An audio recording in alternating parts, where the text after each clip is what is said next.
আমাদের অনেকের YouTube channel আছে, আমরা যারা ইউটিউবিং স্টার্ট করেছি, শুরু করেছি, কিন্তু দেখা গেছে যে ইতিমধ্যে ইউটিউব চ্যানেলের বয়স 1 বছর হয়ে গেছে, অথচ এখন পর্যন্ত 4000 ঘন্টা অথবা 4000 ঘন্টা অথবা 1000 সাবস্ক্রাইবার এটা ফিল আপ হয়নি, পূর্ণ হয়নি। তো এরকম একটা অবস্থায় আমাদের আসলে কি করণীয়, বা এই অবস্থায় আমাদের চ্যানেলে মনিটাইজেশন হবে কিনা, বা এই অবস্থায় মনিটাইজেশন করতে গেলে আমরা কি করতে পারি, বা মনিটাইজেশনের জন্য আবার আবেদন করতে গেলে আমাদের এই যে সাবস্ক্রাইবার এবং ওয়াচ টাইম যেটা রয়েছে, এটা আসলে আমরা কিভাবে কাউন্ট করব, এই বিষয়টা নিয়ে আজকের এই ভিডিওতে আপনার কাছে আমি ডিসকাস করব। তো প্রথমত ব্যাপার হলো যে এই যে আপনার যদি ইউটিউব চ্যানেলের মানে এই যে মনিটাইজেশন শর্তটা রয়েছে, যেটা হলো যে আপনার 4000 ঘন্টা ওয়াচ টাইম এবং 1000 সাবস্ক্রাইবার, সেটা করতে হবে আপনাকে 12 মাসের মধ্যে, 12 মাস তথা 1 বছরের মধ্যে। তো এখন বিষয়টা হলো যে আমার চ্যানেলের বয়স ইতিমধ্যে 1 বছর ওভার হয়ে গেছে, এখন উপায়টা কি? এক্ষেত্রে প্রথম কথা হলো যে আপনার কোনো সমস্যা নেই। এক্ষেত্রে সমস্যাটা সমাধানের সহজ পদ্ধতি হলো যে আপনাকে ইউটিউব বলা হয়েছে যে যেদিন মনিটাইজেশন জন্য আবেদন করবেন, আপনার চ্যানেল ধরেন 2016 সালে খুলছেন, কিন্তু চ্যানেলটা 16 সালে খোলার পর থেকে 17 সাল পর্যন্ত কাজ করছেন। তো আপনি যখন মনিটাইজেশনের জন্য আবেদন করবেন আজকে 2020 সাল, তাহলে কি হবে? তো বিষয়টা হলো যে আপনি আজকে থেকে পিছনে, আপনি চ্যানেলটা কবে খুলেছেন এটা কোনো ফ্যাক্ট না।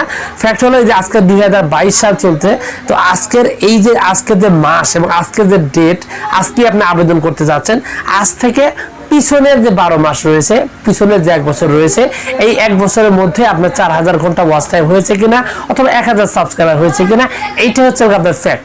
যার কারণে আপনার চ্যানেলে যদি 1 বছরের মধ্যে দেখা গেল যে 500 সাবস্ক্রাইবার হয়েছে, 4000 আপনার ওয়াচ টাইমের ক্ষেত্রে 2000 ঘন্টা ওয়াচ টাইম হয়েছে। তো সেক্ষেত্রে আপনার কাজ হলো আপনার কাজটা কন্টিনিউ করা এবং যত দ্রুত সম্ভব আপনার এটা ফিল আপ করা, এবং যেদিন আবেদন করবেন সেদিন থেকে পিছনের 1 বছরের মধ্যে আপনার এই 4000 ঘন্টা ওয়াচ টাইম এবং 1000 সাবস্ক্রাইবার হয়েছে কিনা।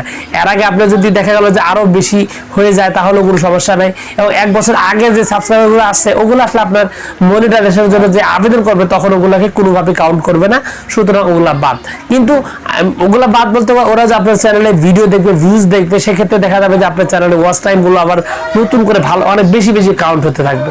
তো বিষয়টা হলো যেখানে মানে আপনি মনিটাইজেশনের জন্য আবেদন করার আগে বা যেদিন আবেদন করবেন সেদিন থেকে পিছনে 1 বছরের মধ্যে আপনার শর্তগুলো ফিল আপ হয়েছে কিনা এটা আপনি দেখতে হবে, এবং আপনাকে অবশ্যই কাজগুলো কন্টিনিউ করতে হবে। আপনি যদি মনে করেন যে 1000 সাবস্ক্রাইবার অথবা 4000 ঘন্টা সাবস্ক্রাইবার 1 বছরের মধ্যে হয়নি, তার মানে চ্যানেলটা বাদ, আসলে এটা কিন্তু সম্পূর্ণ ভুল ধারণা, এবং এটা কিন্তু আসলে আপনি ভুলভাবে ভুল চিন্তা করছেন এবং আপনার পরিশ্রমটা পুরোপুরিভাবে নষ্ট করছেন। এক্ষেত্রে আপনার অবশ্যই কাজ করতে হবে, সেটা হলো যে আপনাকে মনিটাইজেশনের জন্য আবেদন করতে গেলে আপনাকে কাজগুলো কন্টিনিউ করতে হবে, এবং যেদিন আবেদন করবেন সেই দিন থেকে পিছনের 1 বছরের মধ্যে আপনার এই শর্তগুলো ফিল আপ হয়েছে কিনা সেটা দেখে তারপর আপনি মনিটাইজেশনের জন্য আবেদন করতে পারেন।